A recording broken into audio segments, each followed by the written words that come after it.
Let me introduce our panel first before I let them get started. Right to my left is Tommy Craig. He's the Senior Managing Director of Hines, New York Tri-State Region. He's been the regional officer and partner responsible for Hines, New York Tri-State since 1996. He's been with Hines for 35 years, since 1982.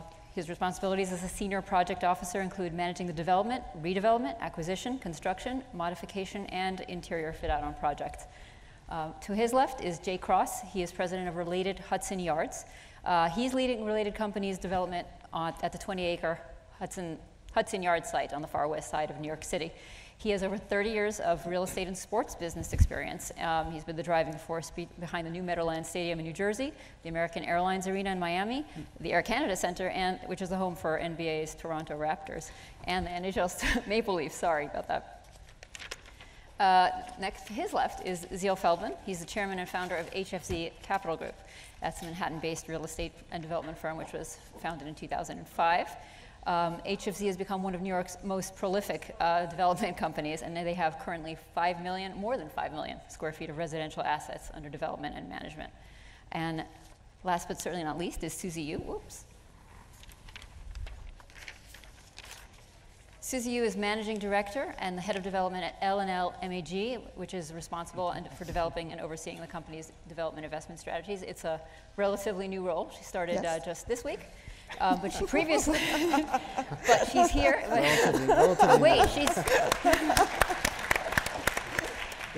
But she's I know, here. Right? It's my coming out party. She has some pretty interesting stuff that she did and continues to do. She served as the executive vice president of development for Forest City Ratner Companies, and she led the residential development team on the Pacific Park project in Brooklyn, which she's going to talk about here. It's a $4.9 billion 22-acre mixed-use development site, and in her new role, she's still going to work with Pacific Park. Through the agreement with her former employer, so she's going to talk to us about that. So why don't I have you start talking about, with your projects, and we literally have people here representing projects that are cities within cities, full square blocks, not just one building, but almost communities. And so there's a kind of a different type of development here. So I would love to have you talk a little bit about what it is you're doing. I'm going to start with Related, because your company is building what is billed as the largest private development in U.S. history. That's, I think, the tagline. Yeah. Hudson Yards. So I would love to, let's start talking. Tell us about what's going on there, so people know. Well, it's about 18 million square feet, spread over 28 acres, on top of what are the basically a parking lot for Long Island Railroad. So there's a lot of infrastructure required to sort of weave our way through in between the trains to get down the bedrock. But above that platform, it's about 50-50 between commercial office and residential. And we think that's a very important distinction, that it's truly mixed use. So we have 1 million square feet of retail. We have 8 million square feet of office under development. We currently have 400 condos under development, but we'll probably build another 4,000 rental units and condos when we go to phase 2. And so phase 1 is slated for opening in 2019, so we're hopefully coming down the home stretch. And speaking of cities within cities, let's talk about Pacific Park. Pacific Park is at the intersection of Flatbush Avenue and Atlantic Avenue in downtown Brooklyn. You're on. Sorry, is that better? Okay, sorry. It is a 22-acre site anchored by Barclays Center. 15 buildings total, 8 million square feet, much smaller than Jay's project. And our project is predominantly residential building, and the project is really very much about providing affordable housing. It was started under Mayor Bloomberg's administration. It's a total of 6,430 residential units, of which 2,250 will be affordable. So overall, it'll be about 35% affordable units. We have been chipping away at the iceberg, I call it, which is the rail yards, building a new rail yard for LIR for about a decade. The project has had an incredible long history. We like to say 35 lawsuits, 1 Great Recession, and a decade to start the building. So right now, we have a little over 1,200 units open, completed, in 4 buildings. And of the 1,280 units roughly, about 800 of them are affordable. And Ziel, you have not one, but two projects under development that are a full square block. One is yet to be built, and the other one is in a building that's over 100 years old, so I'd love for you to talk about both. Right, 2 square blocks about 100 years apart. Right. Ours is a lot more intimate than my people on the left and my right, but it's a full square block on 17th and 18th Street on the water, on 11th Avenue and 10th Avenue on the High Line. We're surrounded both by the Hudson River and both parks. We're developing as well a High Line Park together with the Friends of the High Line. The project will consist of about 1 million square feet. It's 3 towers, 1 residential, 6 Senses, which is a 5-star hotel brand, opening up their first brand in New York, will anchor our East Tower. And then we have about 240 condo units, which will be above the East Tower and the entire West Tower. We are the tallest buildings south of Hudson Yards. And with a design which captured something which was very complicated to do, which was fit 1 million square feet in a 400-foot ceiling. So our buildings are somewhat modulating. Architect is Bjarke Engel, a fantastically young, rising architect. And at the same time, we're appealing to the pre-war consumer, where we're developing a building called the Belnord, another square block on 86th and 87th between Amsterdam and Broadway, where Robert Stern is reinterpreting a turn-of-the-century building. So Bjarke Engel creating a contemporary modern design and Robert Stern reinterpreting a 21st century version of a turn-of-the-century 20th Street project. Doing them both at the same time, appealing to 2 different consumer types, is actually, as a developer, very rare and quite exciting. I'm saving the height for last. Want to talk to us about MoMA Tower and One Vanderbilt? MoMA Tower and One Vanderbilt. This is a high. Hopefully everybody can hear. Is this better? All right. Great. So we are involved, we have started our 6th ground-up project last year, in each of the last 6 years. And 2 of those projects are what we would think of as super tall buildings. One Vanderbilt, where we're a partner with SL Green, and the MoMA Tower. So we've got 2 other mega towers that are residential. So we're really involved today in 4 super tall buildings. And I would say that what marks our work practice is really variety as opposed to the concentration, of our, efforts on a single project like Pacific Park, like Hudson Yards. I mean, we're finding, candidly, opportunity, throughout the city in all asset classes. And the one thing I look at your projects, all of your projects, I notice there's a really big emphasis on public space, open space. You were telling me about the courtyard at the Belnord, how you're going to be developing that as a signature feature. Everybody incorporates that. Can you talk a little bit, if anybody wants to jump in, about kind of the role that public space has played in the planning of your projects and the importance of it? Well, in our case, the public space was mandated by the zoning, and so and it's really significant. It's very unique for New York. So 50% of the site, that's to say 14 acres, have to be open to the sky. And so on the one hand, as a developer, would look at it like that's a real constraint because that's pushing all the development on the balance of the property. But I think the way we view it is it's a real asset. We'll be spending over $300 million on the first segment of public space, anchored by Thomas Heatherwick's vessel. We went through 3 landscape designers. Stephen Ross gets very personally involved in the selection of every piece of stone. And from our point of view, the public space is really the beating heart of the complex. So you have a surrounding of uses, but it's the public space that keeps people there longer, coming back. And I think, and it gives them a sense of ownership, which I think is important in terms of the day-to-day, 24/7. And we find particularly now, it's an important part of the workplace environment, that employers want to have that kind of amenity for their workforce.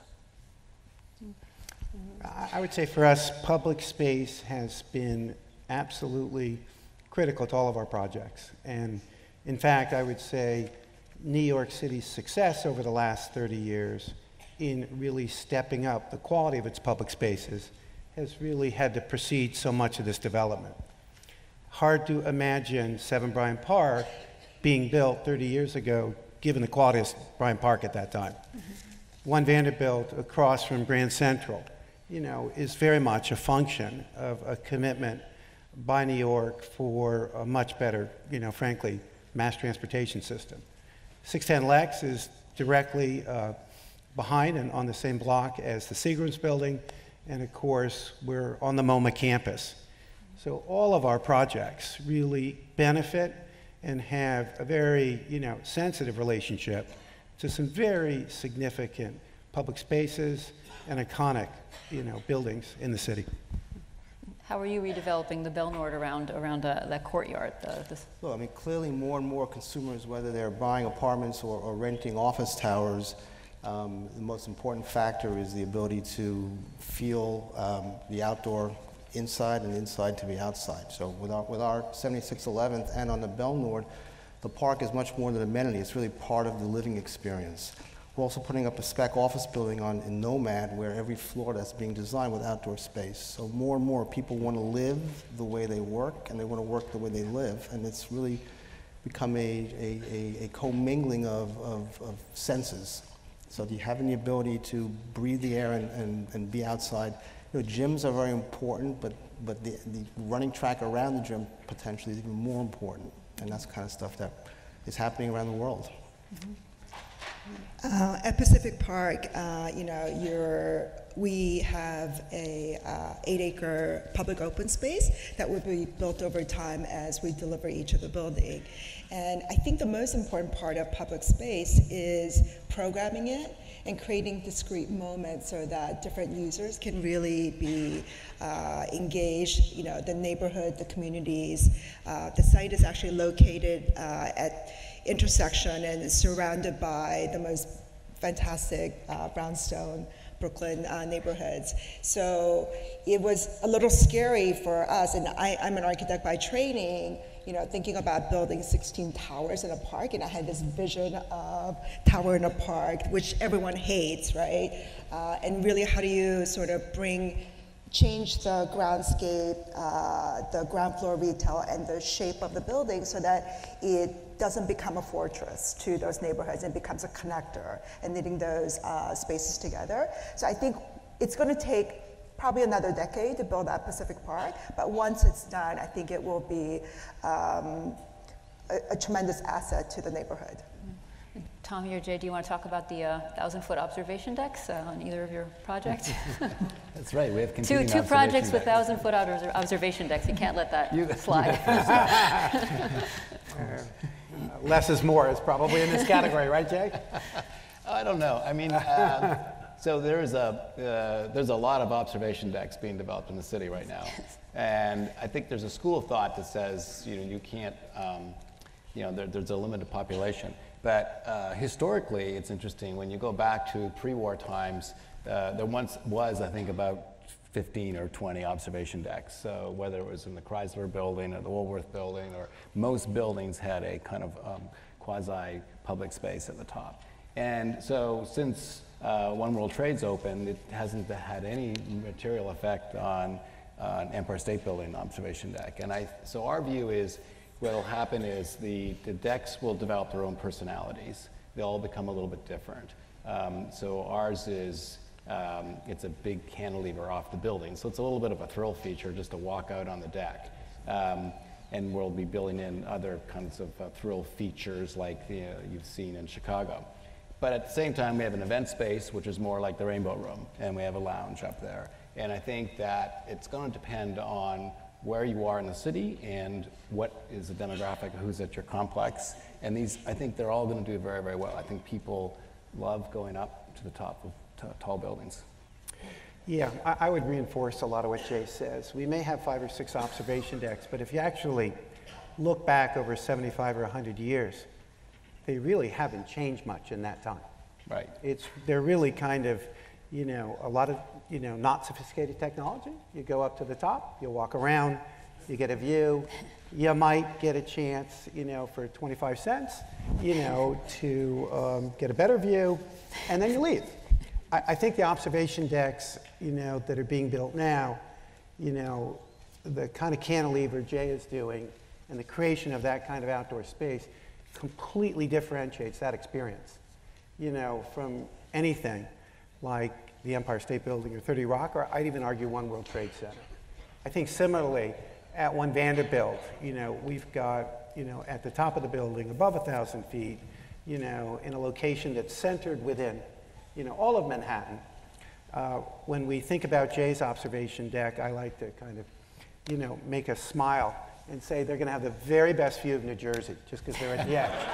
No, that's not true. I can tease them, right? We're pointing east. I'm from Connecticut. Not there's anything wrong. Anyways, but the fact that we're high and centered and new, and that we're adjacent to Grand Central, which is the third most important, visited tourist destination. So I think that, the type of visitors that come, and I'm a little bit like Jay, I think these observation decks all capture, one of the things that's been as reliable a trend as anything else, and that's the tourism, that keeps continuing to come into New York. And this will simply be part of the city. I think the other thing that I'm sure they will do that we're doing, don't underestimate the power of social media, to really make these experiences not local, but almost global. Let's maybe talk about the office of tomorrow. We have some office development here. I'll start with Hudson Yards. We have every day almost feels like there's like a steady drumbeat of big names that are announcing their relocation to Hudson Yards, the far west side from kind of more traditional, more, shall I say, centrally located aspects of Midtown. We got, BlackRock's moving its headquarters, Time Warner, Coach, L'Oreal. Your competitor at Hudson Yards, Brookfield, just got Ernst & Young. So why are these big companies moving west? Why are they taking their, usually you had an office, you wanted to locate in Midtown. Why are they going to the far west side? I think it's sort of a combination of factors that all came together at the same time. If you look at New York from, let's say, 1985 to 2010, we didn't build very much new office space. And so I think, big corporates got used to not moving. Landlords were just as happy for them not to move. And gradually over time, what used to be kind of the center of the office universe, Park Avenue, started to look pretty dated compared to what they were leasing in London or Hong Kong or Tokyo. So I think there was gradually a pent-up demand for new, more modern space. What does that so that was entail? one factor. What does that entail, like a new, more modern Well, office? bigger floor plates, generally speaking, greater floor-to-ceiling height, floor-to-ceiling windows so that they can bring more light deeper into the space, more infrastructure in terms of basic power and telecommunications. So that's part of it. So I think there was a little bit of a pent-up demand, but that demand, you could argue, could have gone anywhere. Why the West Side? I think there, we did a lot of research. Early days, we sort of divided the world into shoppers/visitors, office workers, and residents. And we went out and we did sort of targeted research to those separate groups. And we were asking them, one of the questions we asked was, what are your favorite neighborhoods in New York? And we would get all these answers, and then we would say, and why are they your favorite neighborhoods? And so when we actually sat down and collated what neighborhoods were both popular with the office worker, the resident, and the visitor, and the faraway winners were Madison Square and Union Square. And when you think, and then when you dig into it a little bit deeper, it was because it was a 24/7 multi-use, lively neighborhood. The whole thing was about liveliness. So, so that became our guiding principle. So that was the second thing. We were going to create a neighborhood that's unlike any other neighborhood in New York because it's brand new, but it's also going to be like the great neighborhoods in New York because it's 24/7 lively. And then the third factor was we went and sort of studied, well, what is the future of this workforce? And this sounds kind of, conventional now, but 5 or 6 years ago, we were making the pitch to corporates. We'd say, if you move into a brand new building, you're going to lease less space, you'll be more efficient, your cost per worker is going to go down. And the CFO loved that argument. But when we made the same pitch to the CEO, he said, my biggest problem is recruiting and retaining talent. I've got to be able to get the best talent. We're all paying the same amount of money. We're fully employed here in New York, and we got to get the best people. And how do I do that? And our response is we're going to give you a physical competitive advantage over your competitors by building the right kind of neighborhood. And in particular, we're going to build that neighborhood for your new worker who is a millennial. And that was kind of like a real sort of eye-opening statement 5-10 years ago. 50% of your workforce will be millennials, and they want to live in Union Square and work in Union Square. They want to work in Starbucks. They want to do all these things that we now take for granted, but that was a very, very new concept, and that was really, really powerful. And it first resonates with, if you look at the way we've leased it, we did it in cycles. So it first resonated with the creative class, so Coach, L'Oreal, Tech, SAP, VaynerMedia, then media, Time Warner came on board, and then the last group to move was financial services and legal. But eventually they all sort of bought into the same trend, and I think that's what's propelled it. Anybody else want to talk about designing offices for Well, tomorrow? yeah, I would reinforce, I completely agree. I mean, we're in a huge development cycle for commercial buildings in New York, probably the largest one. You know, I've been here since 1978, certainly the largest since then. And I think it is characterized by a couple of things. One, a very pronounced shift in the center of gravity to the south and to the west. Look at, all of us are working at the edge on the Hudson River, 3 of us at least, right? Make no mistake, when you really go from Battery Park City, you know, you think about your project, Ziel, and everything happening in Chelsea, Hudson Yards, up to the Extel project, it's an extraordinary, you know, level of activity. It's all about New York City, you know, frankly, I think recovering its waterfront and making it available to both people that work and live in that vicinity. And in the new workplaces, what I find interesting is everything Jay said, I think resonates, you know, more light, you know, higher ceilings, you know, more technology. Everything's changed because the digital age has impacted our buildings' infrastructure, and the millennials are looking for a different type of workspace, you know, probably longer column spans. Jay is meeting that requirement in new buildings. What's interesting to me is we're doing the same thing in our Trinity portfolio with pre-war buildings. The same group of people want to be in buildings, as was said earlier, that feel more like home. These are pre-war buildings, they're loft-like, concrete structures, and it's space that does not feel corporate. And I think that's part of the disadvantage of what's happening in Midtown East. The inventory is dated, and it feels ultimately like a work environment that group of people, frankly, consciously wants to avoid. And I know at One Vanderbilt, we've done a number of things to really capture some of what you're doing at Hudson Yards. I suspect, you know, our design resolutions are very similar. But they're very different than some of the buildings that were built. And when you think of the wave of office construction in New York, you know, you can look at Park Avenue, you can look at 6th Avenue, and it all occurred in a period of time. There was a lot of dogma. And it's a lot of buildings, and it's remarkable how, you know, frankly, undifferentiated they are. It's commodity space. These buildings that are being built today, I do not think will fall in the category of commodity space. I mean, the irony is, because of technologies, there's less need per head for space, but the space has to be much more quality-oriented. So all the things that we talked about as really quality of life generators in less space, and that's frankly why all the new construction is being so well received, especially west of the city, but almost anywhere where it's being built. I mean, just take outdoor space. I mean, outdoor space wasn't built, I think, in any building. Right. In the 80s and the 90s. You would not conceive of a single commercial office building today. Worth as much as indoor in some respects. With outdoor space being a major program driver of form. Well, also amenities, I think, you know, there's a whole trend of residential sort of had the whole amenities, hospitality aspect to it. And now office, you can't really design it without that aspect of it, whether it's a concierge conference center, a cafe or a bar with outdoor space. And you have to have a bike storage, I mean, because all millennials bike, theoretically. You have to have a gym, right? Yeah. And you have to allow your pets to come. So all of these things all have to work together. Yeah, absolutely. And a very big bar. Should we move on to condos? As you're building them, are there some amenities that you absolutely must have if you're building a ground-up residence for sale today? Want to start with Ziel?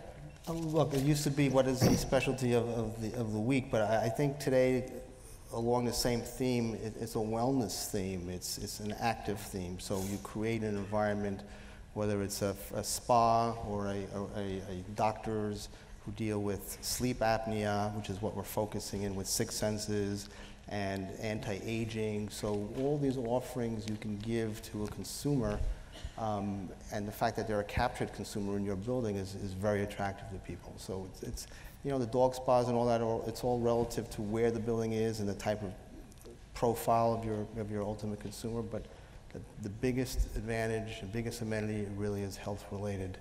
On top of that is also how you eat. So health-related restaurants become ever more important, and the concept of healthy eating, whether it's paleo diets, we have a son who's opened up a paleo restaurant, or whether it's Sweet Greens, which is opened up around the city. If you can incorporate that eating experience and unique to your office buildings as well, it's a fantastic amenity, much more than a home theater. Amenity of 10 years ago, I think, right? The home theater. Anybody else want to talk about? Well, I think it is all true. It's like what Ziel said is so true. Like, I think when we built NEMA on 42nd Street, we had an awful lot of space low in the building, and so just fill it full of amenities. And it was like you couldn't put too much in. The more we put in, the more people appreciated it. And so it's constantly changing as to what it needs to be, but I think people now see the amenity package as a real extension of their apartment. So they're going to buy a smaller apartment and they're going to really use the amenities, and I think we're seeing that more and more. Even if we have an Equinox in the immediate neighborhood, we still have to put a private gym in. Use Equinox to design it, but it still has to be private. I think the amenity package, MEMA is I think site-specific, amenity package. I think the luxury buildings have a type of amenity. What I find interesting right now is take the projects Excel is doing, on the west side. I mean, it really... GID? Did somebody just say GID? Not sure. Anyways. Because GID is doing that last piece. And but those amenities are really oriented toward families. Basketball courts. It's almost a place that's a suburb of New York. It's at once removed, but it's quite convenient. And so I think the amenity package becomes very specific to the, frankly, the scale of the building or buildings, and then what the type of population is. I think for the luxury buildings, as Ziel and Jay said, you can't really think of those as places that are primary residences. These are places, that have, no more than 30 or 60 capture days for a number of people. And when they're there, they want to make sure that they have a high level of service. Concierge service, obviously, is very important. Food is very important. Maid service. It's really about making sure that there's, as little inconvenience to that stay as possible. Like a hotel. Almost like a hotel. Very much. So with the talk of amenities, that's a perfect place to start talking about pricing. So I want to just give a sense of where pricing is for some of these projects that we're talking about. So at MoMA Tower, Hines has a $70 million penthouse, right? Prices start at $3 million. And two-bedroom condos, I think, at the 11th are going to be starting at $3 million. So these are some higher dollar condos. So who are these buyers? Where are they coming from? And are there enough of them? Three-part question. There's never enough. This is even harder to talk about than observation decks. This room alone is... At MoMA, since you mentioned it, because of the tapered form of the building, we have floors that go from 17,000 feet to 4,000 feet. So we have, more smaller units at the base. We're selling that building from the bottom up, which is very logical. I would say we have a significant concentration of offshore buyers, and we're now kind of active in what we call the lower tower, above the view break to the park, but not the really full floor units. These are 2 units a floor. And I think that with all these projects, getting to the point where the project has gotten, in the case of MoMA, we've poured the last residential floor. We've got months of work to do to complete the top. But the fact that it now, stands as something people can see gives it enormous credibility. And I think in a market, frankly, that's got obviously significantly more supply than demand, the ability to not only transact, but then close and move into the unit, I think becomes an important factor, in not only establishing the sale, but the price. Any other thoughts? I don't think we would say that we are substantially offshore buyers at Hudson Yards, partly because I think the offshore buyer prefers Midtown, and that's fine with us. We're about, the first tower, 15 Hudson Yards, is 285 units. It's a big building. It has 107 affordable units in the bottom as well. So we're half sold. We've sold about $700 million. We've been selling for just over a year. We're still not topped off. And we believe the views are so spectacular that, we're going to get another dose of momentum as soon as people can get into the building and get up. So we're very pleased. We have a second building that won't come on the market until next summer.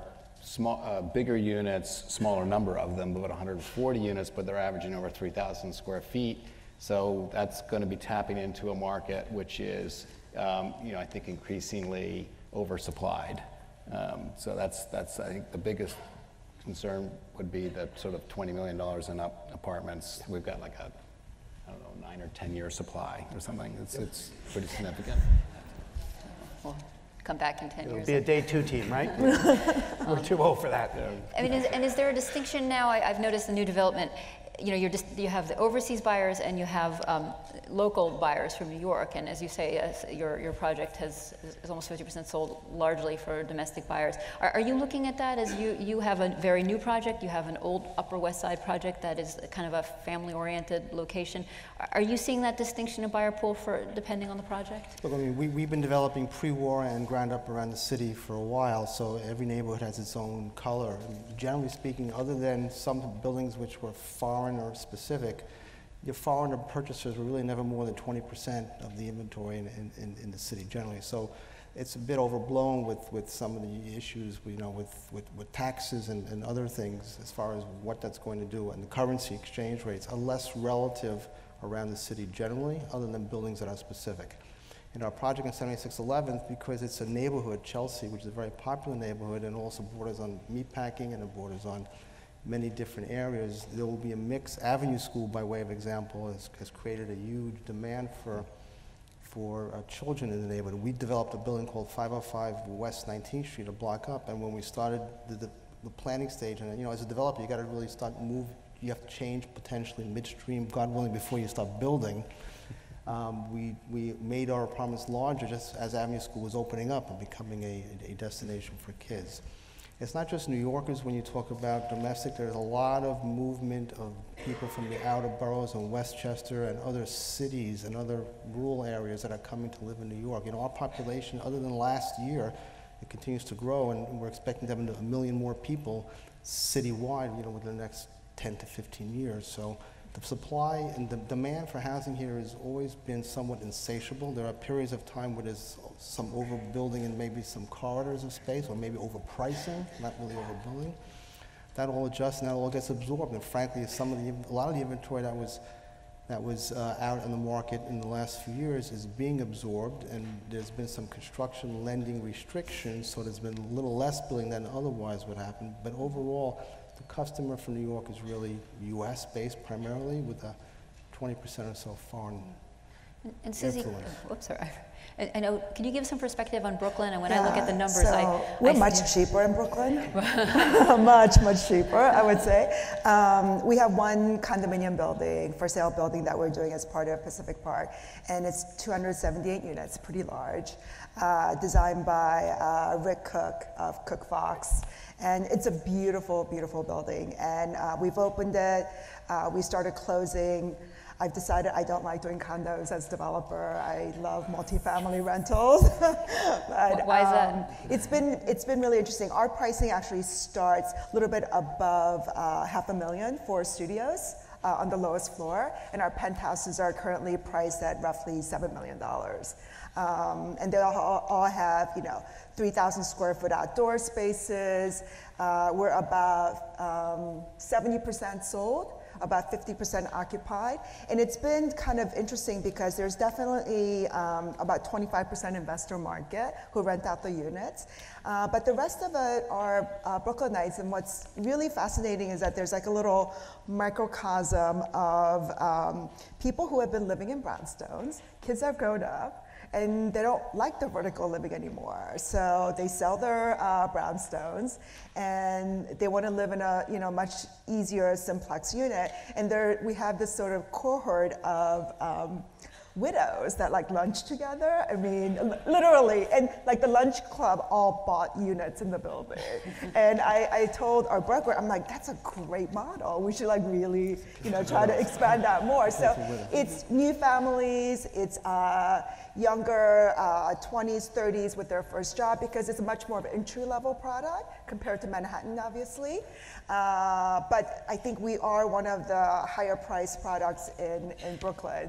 People come to Brooklyn from Manhattan and they're like, well, we expected 50% discount. Well, you don't quite get 50% discount, maybe like 30, I think. Should we take questions from the audience? Are there questions? Do we have the panel cards? I don't know if we have, or if not, I can ask. Well, I wanted to, I think you had mentioned, we should probably talk a little bit about air rights, I guess. Essentially, some of these SuperTalls that are being built, wouldn't have happened without air rights. I'm wondering if somebody wants to talk about that, maybe just define what they are, why they're important to buy. If you want to start with Sure. In our discussion preparing for this, I told Susi that a lot of the SuperTall buildings are really driven as a function of zoning and of chasing lot line windows and managing dimensions, particularly the relationship of the envelope to the core. And a SuperTall residential building is a very different kind of exercise than, I would say, a commercial office building. I think all of us would say it's interesting.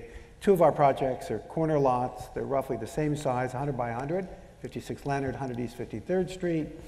Obviously, 56 Leonard, an image of that I think was in the loop, got a very irregular, it's the Herzog de Meuron building. It's about outdoor space, individual outdoor space. And it's a really striking form, in Tribeca. You could make, a rational argument, what's the incremental value of the outdoor space?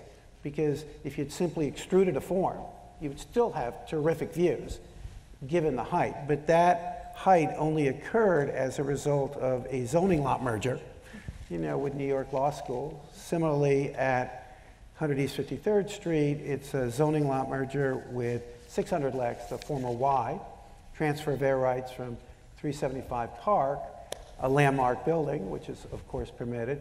Same thing with MoMA. We've got air rights from 5 different sources. So these buildings are really not a land assembly. It's really, the dark art of trying to figure out how to get density and height, through the various mechanisms that the city permits. And, our buildings have all gone through a special permit process, so they often involve, some form of a public give back. Obviously, at One Vanderbilt, which went through a special permit, it's $220 million of off-site transit work. At MoMA, it was a lot of input on the form of the building. But the city then has a much greater role in a special permit process, and it typically would demand, I would say, more aspirational architecture. They have really very little role in an as-of-right project, and I would argue, since we're doing One Vanderbilt, that part of the challenge of Park Avenue is the uniformity of the buildings. We have a great street wall, but I don't think anyone walking up Park Avenue from Grand Central, it's inescapable that those buildings are a function of the zoning form and the setback. And it's basically, feels quite dated today in the 21st century. Feels like something we did 101 years ago, 102 years ago now. I'm gonna read, we have a couple of questions from the audience, so anybody feel free to jump in. What is your favorite use of technology at each of your projects?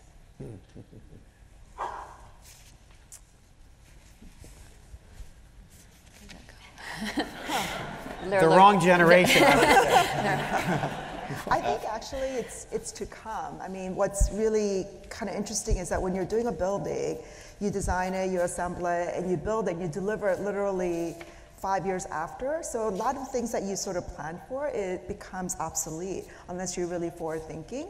I was working on a project of an office building where, heaven forbid, an office building without the security gate thing, and you actually use your iPhone, you get a little SKU ID once you're visiting the office, and you use that to make the elevator go up and go through the building. And certain things like elevators that have changing colors with circadian rhythm, and there are a lot of really interesting, exciting things out there, which I think is it's going to really come through in the building that's in currently planning. I think the buildings that we've done, you try to put in the infrastructure you need for a residential building, and people go in there and do their own thing, like putting in nests and whatever. So I don't think you can actually plan anything right now, but for a lot of low voltage wiring. The smarter the houses get, the more difficult they are to use. It's true. And as a consumer and as a developer, you see it. It's just a process that works through. I mean, the hotel industry has been revolutionized. You no longer have to have room service. You just order down delivery, and whether it's Postmates or whether it's it's like everything else in life. The access to everything people want has just become easier. That's all. I would say the thing that, if I was going to point to something that we are doing as opposed to what might come, we're building a cogeneration plant at Hudson Yards, 13 megawatts, and it was designed, it sits on top of the retail center. It's about a $200 million investment in sort of regional generation. And the theory was, the thinking behind it was that if you take the emergency generators, which are run off of diesel fuel, and our cogen plant, in the event that Con Ed goes down, we're fully powered up. And so we're resilient no matter what, and that makes us a place of refuge. That I call sort of like the old technology. The new technology that we're right sort of up to here with right now is trying to make sure that all the buildings are connected. So we have a gazillion miles of fiber that connect all the buildings in one large converged network, and we have it called an enterprise integration bus. And the idea is that all of the technologies can talk to the integration bus, that they're not individual apps on your phone, so that if you're a resident there, we're automatically connecting you to Equinox or the Nest thermostat or Seamless or Resi or Alfred, and that it's all designed to try and remove friction. And similarly, we are working on office entry where there's no people contact. So you'll come in with you just swipe your hand. If you're a regular employee there, if you're a visitor, you're going to get a code on your phone. Mm-hmm. Security gets into it at that point, and life becomes much more complicated. And I think that's another aspect of it that is yet to really be fully understood. Is how do you build the security into the technology such that it's not omnipresent, but people are very, very safe? So federated ID systems, these are all coming.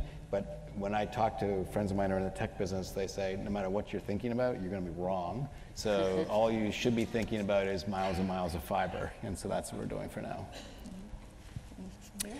I'll give you two answers. One, it's hard for me to conceive that some of the buildings that we're doing and others are doing, particularly the complex buildings, MoMA, 56 Leonard, I don't think it would be possible to do those buildings under the old tools. It takes really a digital model. You can't do those on two-dimensional documents. In the old days, you might have used 50 drawings. Today, I think we have 3 times that amount because it's possible to do it. It's an impact of technology. One that is I would say, on my mind at this point in time is we just started a senior housing project. Our partner there is Welltower. The operator will be Sunrise. We're going to have LED lights. The average age of the residents will be 85. The LED lights will basically, you know, have, through a programmable element, the ability to change color across the time of the day to really follow the circadian rhythm. Cooler at the end of the day. All, again, about health and wellness. And so I find, you know, when we get inspired by the work we do, it's because we think we can really positively impact and shape the environment in which people live and work. And to me, you know, that's an example of, you know, some leading edge thinking that, you know, our partners have helped us develop with the aid of technology, because we didn't have access to LED lighting at reasonable prices 5-6 years ago. Next question is, how do you plan for adequate infrastructure, water treatment, schools, transportation in the large projects? Well, I think generally the city's pretty good at providing you the infrastructure and looking down the road to realize where they have to upgrade infrastructure. So in our case, you know, there was enough lead time. Don't forget the Hudson Yards rezoning went through in 2005. So they had a good sense of what was coming or what could come to the west side. Having said that, you know, just when we're in the middle of construction, they rip up all the streets all around us. And so that's a challenge of bringing the infrastructure and at the same time you're bringing the building trades in. But I think generally speaking, the city does a pretty good job of really staying on top of it. Anybody else want to comment? I understood the question slightly differently, but I bet Jay, just as we've done at One Vanderbilt and at 7 Bryant Park, I think in the old days we would create what we would have called a Class A standard with infrastructure. We would have populated the entire core with core and shell requirements. And we would not have provided space, either, you know, space on floors for equipment or shafts in the core for the logical extension by users that come in of their work. Today you couldn't do that. We are all kind of pre-planning, in essence, before users make commitments, how their infrastructure, you know, supplemental power, you know, additional power, right? Emergency generators, UPS systems, supplemental cooling for 24/7 or spot loads. You have to today anticipate those requirements in the core and shell of the building. So it's effective for a user to ultimately add that at a later point in time, even as late as when you're in construction or after construction. That's all true. Plus the users are much more informed now, so they're demanding it right up front. Yeah. I'll go to the next question. How will these mega projects impact the overall New York City real estate value of the older office, residential, and retail? I think it actually has overall positive value. Obviously, the areas immediately surrounding while the projects are under construction are impacted, you know, a little bit negatively. But overall, if you look at the intent of these mega projects, like Hudson Yards and Pacific Park, it's that it's really creating new neighborhoods or knitting neighborhoods together.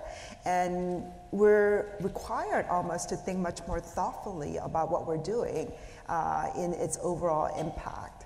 So I think, you know, the city is still, I think, in a growth mood. I completely agree with Ziel that New York City cannot have enough housing. You know, our vacancy rate in the rental vacancy rate in January, you know, hovers at 2.5%, and landlords go, oh my God, what are we going to do? You know, so I think it's a growing market, and I think there has to be a little bit of change of older, more obsolete structure into newer way of living, because you can't actually retrofit a lot of the buildings. So I think it's a natural cycle, and I think it actually does improve value. You know, popular thought was cities that have built tall buildings reduce the quality of life and cast shadows and all, and in fact the opposite is true. Vertical living creates more open space. I mean, London, by way of example, is the opposite, very strict zoning, bigger housing issues than we have, because it's being built with 100-foot caps or ceiling restrictions. So more and more, and the mayor actually, ironically, has been there's some movement to try to push through ceiling height restrictions to be eliminated. But as you build these big mega projects and any tall building, the return for that is open plazas, open gardens, open areas. So from a quality of life perspective, the reality really is vertical living opens up more neighborhoods and more space for people to live in an area where there's constantly demand for housing and for work. I also think it's a little bit of a rising tide lifts all boats, that as you build new, then it forces the landlords of the older buildings like, oh, I got to compete with new. And therefore, they get much more creative about renovating it and upgrading. And that's one of the reasons why in that period from the mid-'80s to early noughts, if we didn't build any new, neither did we renovate much. And so, because you didn't need to, right? And so I think it's really great for the older stock to have this sort of compelling need to upgrade and renovate, and that's what makes the city more vibrant. And I think we're seeing that now. I think when people are lamenting Avenue of the Americas and Park Avenue, I don't see it. I mean, I think they're going to do great. There's going to be some great projects done over there because it's going to have to, and that's good. Look, I suppose the four of us are not objective, right, in terms of this issue. But I would offer a couple of comments. It's interesting. New York 100 years ago, was the global leader in just the concept of managing density and doing it through verticality. We call these mega projects, but Kingdom Tower in Saudi Arabia is twice the height, okay, of 432 Park. These are not mega projects if you look at them in a more global context. Second, New York was a much denser city 100 years ago. This is, frankly, a more responsible way, as has been said, to manage density. And it's interesting, what we see is, there's, a whole diverse variety of users that want different things in New York. I think today everyone understands that, there are no neighborhoods that are so differentiated that a user couldn't move from Midtown to the West Side or to downtown. Or downtown might be considered really exciting as a place not to work, but to live. So New York, in some ways, has become, frankly, a flatter city, which is a better way to manage density. And what we're finding is, in Midtown, the mega towers kind of, as has been said, they create more light and air, particularly super tall buildings versus an office building. But we're also finding, that at, Hudson Square, we have 12 buildings. It's a $5 billion portfolio.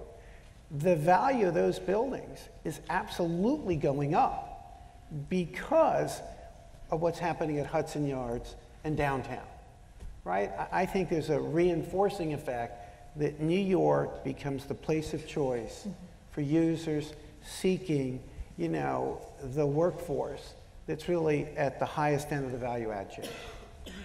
Human capital. And I think I have time to sneak in one last question from the audience.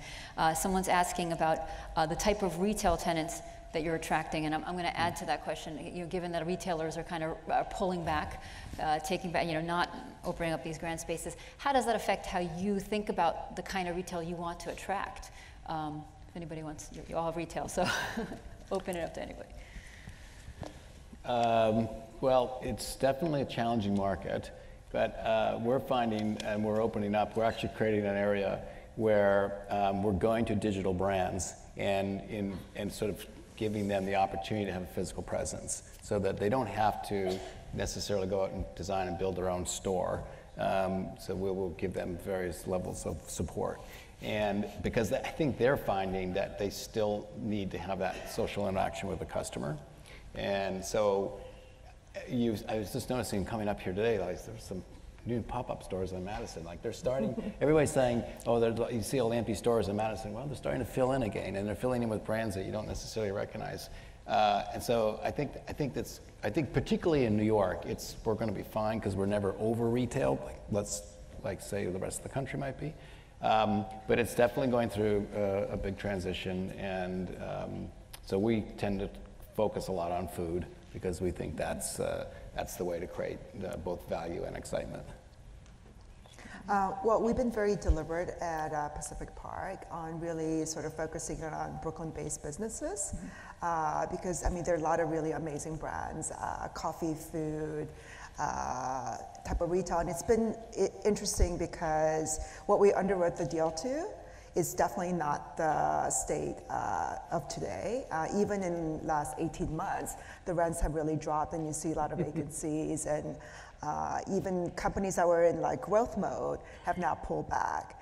But in spite of that, what I'm seeing is like smaller local, like their second location, maybe their third location, and actually Manhattan brands that want a presence in Brooklyn, but we're not really speaking to a national brand per se, but we're seeing actually in the last 3 months a lot of activity on the retail, which is really surprising. And but you do have to do the fit out. Obviously, you know, rather than giving them a core dark shell, you have to do a vanilla box, a little bit more investment, a little bit more free rent, more percentage rent type of deals. But I think it's gonna start to fill up, and I think people are banking on the future. I think we have the paradox that retail rent may be going like this, but I don't think the presence of ground floor, you know, success has ever been more important. Mm-hmm. Right. Absolutely. And so all of us, you know, I know at Trinity, as we try to activate that neighborhood, we've put in Brooklyn Free, we've put in Smorgasbord. We're really trying to capture the workforce. There is a neighborhood in New York with the only Starbucks that closes on a weekend, right? So how do you capture that workforce beyond working hours? And so I think every kind of building has a different retail strategy, but make no mistake, I think, you know, for these tall buildings, the ground floor has, you know, uncommonly significant importance. It sets the tone for the building on the street. And Ziel, do you come in? From a retail perspective, over the last few years, as retail got ahead of, the rents got ahead of really where the economics were for the retailers, a lot of deals were underwritten with the primary revenue source being the retail. So unfortunately, there was a lot of underwriting that was taking place where we now have some stress based on retail. If it wasn't for having financial pressure to be renting it for very high prices, a landlord, frankly, would prefer, as we discussed, retailers that are added value to the customer experience. You know, we just signed up a gym, subgrade space, which is a fantastic amenity for our condos, a boxing gym. So things like gyms, things like Peloton, things like fast casual restaurants that don't give off odors, all which doesn't exist. All those attributes are real game changers for the offices or people living above. The problem is a lot of what's taking place on the ground floor now is financially challenged because of some of the underwriting and financing that have been taking place. So it's going to be a bit of an adjustment. And now we have Amazon going into the retail business, so right. it's going to be all good. Well, I want to thank my panel, Susi Yu, Ziel Feldman, Jay Cross, and Tommy Craig. And